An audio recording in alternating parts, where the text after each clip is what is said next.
Od vas je gleda da ne dolezamo do potrošeni časa ne značilo тука. Smo možda drugo da pravimo. Se radom što se vrati pak posle некое си време во кампусов и гледаме ништо не е смерето, што паркинг цената е 50 денари кампуса. Докато прашам че ги километри делила, да, некаде со златните. Добре, кампус Принстон исто има и осватлата цена, не е друго. Овде клуча организатор. Виж, треба организатор сето тоа да го нареди, да биде на време, да биде секако што треба, да биде квалитетно изработено. И нормално продуцентот, кој што сето тоа треба да го избоксува за да биде пристојна цена.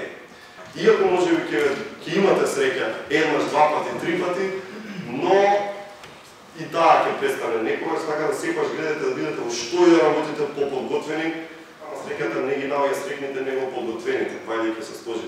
Значи ти за да ти се случи среќа, ти можеш да бидеш подготвен за тоа. Имаме сакам да пием чај. Тотално една ретардиран прилог.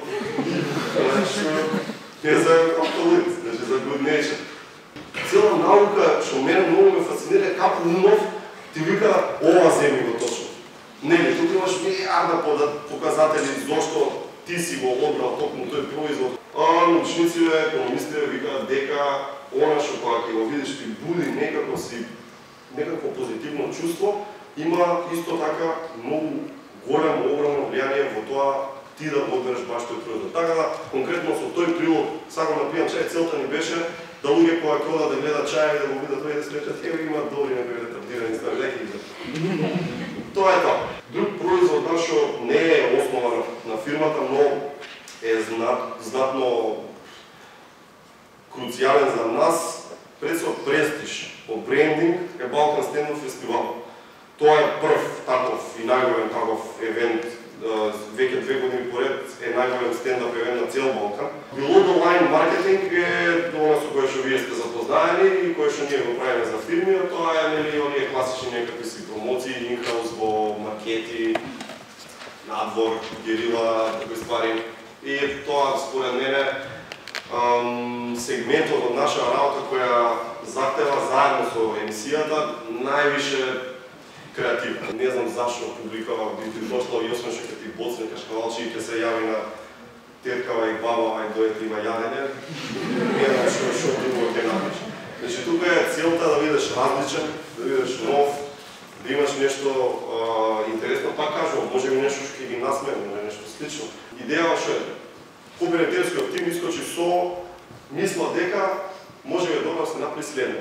Блок кога да ги собере сите нивни клиенти, а ги има и јадници, мислотварно се доле во фирма, да ги собере сите и да им рече вака и вака. Подружуваме подаръци за нова година, дајте ни што можете да дадете бесплатно.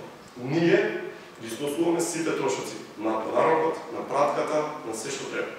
Одно е он више насмени, нормално кој е гага и сите блага, као викат, и стварно е тоа, значи, толку пати е тоа, точно, мислам, не можам да ви опишам. Пред марке да му дајаш на човек, малко толкова, че тоа е една од стратегиите кои што ние ги користиме и, мислам, не исти стои, не го измислуваме не. Дај му нешто најситно на свет и посакај му убав ден, и он се чувствува на некој начин должен према фирма, што му дава знак на внимание, некаков убав гест, и во огромен број од случаите, бас го зима тој производ, макар и никогаш да не го пробал, да го проба. Чисто зашто се осеќа должен. Тоа ќе се збори word of mouth, ќе се шири, ќе добие едноставно. Само од word of mouth marketing. Само од word of mouth marketing. Само од тоа. Мислам, тоа е најсилниот маркетинг е тој, зашто ти не му веруваш, нема мене да ми веруваш ако ти речам Адидас е добар, зашто ќе си речеш по-добро и го платиле да ти вика така. Ама кога другар ти ќе ти дојде и ќе ти рече и брат, Адидас е славно много добро. И така ако ќе му веруваш, нема зашто да те лаже другар. И ова е, рецимо, као беше на 31 или на 1 се кога го правите? Пред нова година. Значи на 30 на 31 януари. На 31 отвара врата и му вика, пример, Гјоко, да, Гјоко, твојата девојка Славица ти прати ташна орифлен. Зашто ти прати? И Гјоко жив среќен, си ја зима ташна, треба нешто да платам. Не, организирање настани во смисла ни се случува многу пати да правиме корпоративен евент. Ни се јавува компанија и вика, сакаме да прославиме 20 годишнина постојка. Ке викнеме 200 луѓе, толку од нас. Ај се види. Следно, ајде, ова на сајт ми стои дека работиме тресење теписи стои последно, не знам зашто стои. Ако ќе стиснеш на тоа, ти пишува зашто стварно мислиш дека и ова. Више ги знаеме гостите. И ми јавуваме на кооперативите кои се тие да размислуват некакви идеи за нив. Прашања, некои зазанци дали да правиме или не, како што, например, сега ќе гледате идната недела не ова, кај Маковски пробува 3 овакви да каже кој е кај. Па не конкурентно теко, ај тоа да направи. Тоа е тоа мислам. Ако му се свига на Самсоненко, ќе дое Самсоненко. Пази, зборуваме за тешка експлозива, нигде човек се нема појави. Идеме у кафи се гледаме, супер испаѓа дека е. Многу духовит, многу шармантен, многу интересен човек, бидејќи зборува српско, руско, македонско, бугарски. И правил интервју за Свети ми кажа, ајде, кажи некој што сакаш да ти дое гостин во емисија, не е реално што знаеш дека. Ја, ако не е Хауард Стерн. Што ќе прашам, многу реално, нереално да е? Да, Хауард Стерн ми кажа. Тоа не е толку нереално. Ај малце вако. Ајде го Драган Беловиќ. И за чудо, што бајде не верувам оние булши ствари као секрети тие.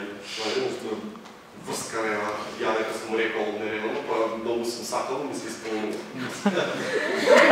Значи, недела од после, Драган Беловиќ добиваме контакт и самите ни се јавили, сега ќе кажам како да дојде во емисија. Оние подготовки се стварно не се шала во смисла на од каде да дојде, како да дојде се, бидејќи сепак се работи за тоа нема може вие да трчате, ја да трчам од Ѓого да трча, а луѓе се прави на река од тинејџери, тоа е и они значи не имаат жива сила. Иде се ципе и ставиш пред Данијел, они ќе го рипнат зидот и идат да го не знам, да го скинат нешто. Како се како Alien, Predator.